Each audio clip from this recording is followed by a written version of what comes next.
I'm telling you, everything I said is exactly, I didn't exaggerate a word. V'hoyu kodesh.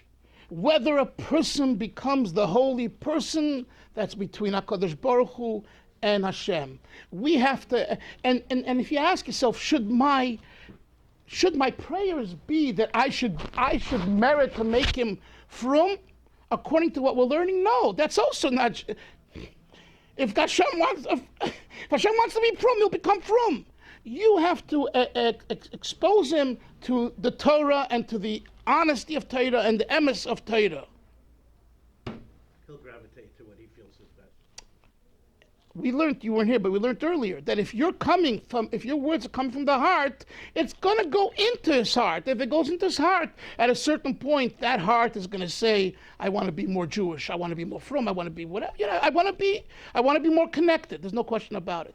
So going back to this letter here, says the Rebbe that the verse in the Torah, V'loisisa olav chet, means don't be bothered by the fact that the person who you spend so much time with basically, excuse the expression, spits in your face.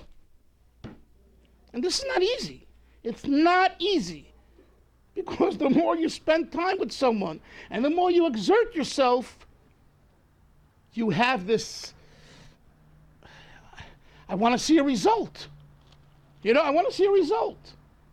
Says the Rebbe in this letter regarding criticism, if you have the feeling you want to see a result, and that's ultimately what's driving you, like you said, you're making it personal, you shouldn't be giving the criticism. Let's continue. Because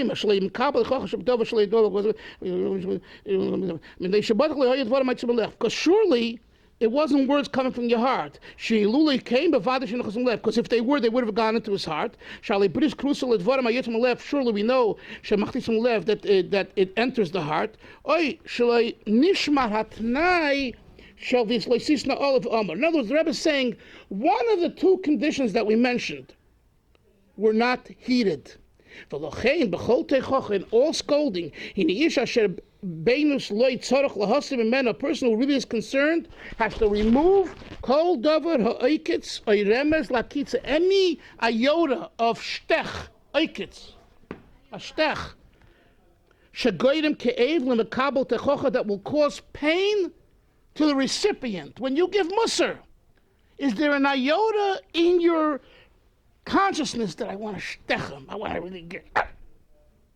If there is, you keep your mouth shut. You have no business giving that teichocha.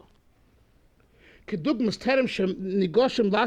Rebbe gives an example. Before you go to make an operation, on a limb, anesthesia. You're right, to reduce the pain of the cut. So too with Musar. What's the purpose of Musar? To heal the soul. You have to prevent yourself as much as possible from causing pain, and just search the benefit. And here he says in the parentheses, and look into the Maimer and Baruch HaMoishel from the year 1924, which we just finished learning, for more details. Says the Rebbe, if this is true, I'll just say it in English, the rest. If this is true by individuals, how much more so is this true for a group? That we have to be careful from steching a group of people. Because a group of people, their flaws are not the same. So how could you put everyone into the same pot? Which this writer did. He said the people of Canada are all cold and apathetic. So you put them all into one pot. How could you do that? Number two, and their minds are differently, their personalities are different. And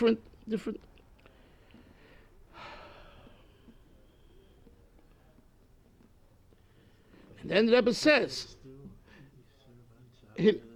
after... It's like a big challenge. He says, after many years, the Rebbe says, after many years, look, the Rebbe says, after the Rebbe speaking about himself, the previous Rebbe, he was around the block.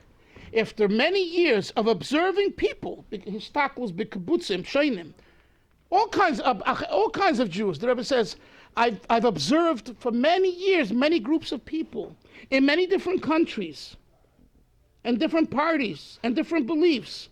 I've come to the recognition that the heart of a Jew is limitless. And therefore, the Rebbe says to the writer, your words in the cold Medina, in the cold Canada, in the counter Canada, the cold Canada, caused me pain to read that you made such a general statement about everybody. The Rebbe says I took the time to elaborate on this because although I know you're busy to find parnasa for your family and having little parnasa, Hashem should give you parnasa bar chava, lots of parnasa, and in a peaceful, tranquil way. And you're living in a strange land. It was 1933. He's in Winnipeg, so he's saying like, like I can understand, imagine what kind of Judaism you have out there in Winnipeg. And nevertheless, you're endeavoring to help the Jews of Russia that he started off, that he was raising probably funds or to send over to Russia. Therefore, you are very respected by me for your efforts and what you're doing. And I really appreciate reading your letters. And therefore, I took the time. I aroused you. I wrote to you about this issue. And to me, that's the letter. To me, it's also, here it is, the previous Rebbe was such a tzaddik, such a godly man. And he's writing a letter thanking a person for his efforts. And at the very same time, he's giving him some strong musar. He is giving him musar here because he felt as a writer and as a wise person, he needs to know that you don't put everyone in the same pot. And I think, for me, that's a lesson. What's the lesson? What's one lesson that I take from this letter? That sometimes, we write or we talk and we just say the positive, okay? And yeah, especially when you're talking in the public, it should be that way. But there are times when a message needs to be given, and if the message is authentic and the message is not, like you say, personal, and the speaker or the writer has an agenda, people want to hear what you have to say. Guide people. You have a chance to guide people. It's not his heart. Yeah. It's love. Right. Exactly. But I'm saying, when you're writing a letter to someone thanking him and complimenting him, you usually don't spend the bulk of the letter giving him over the head. But this is what a Rebbe is.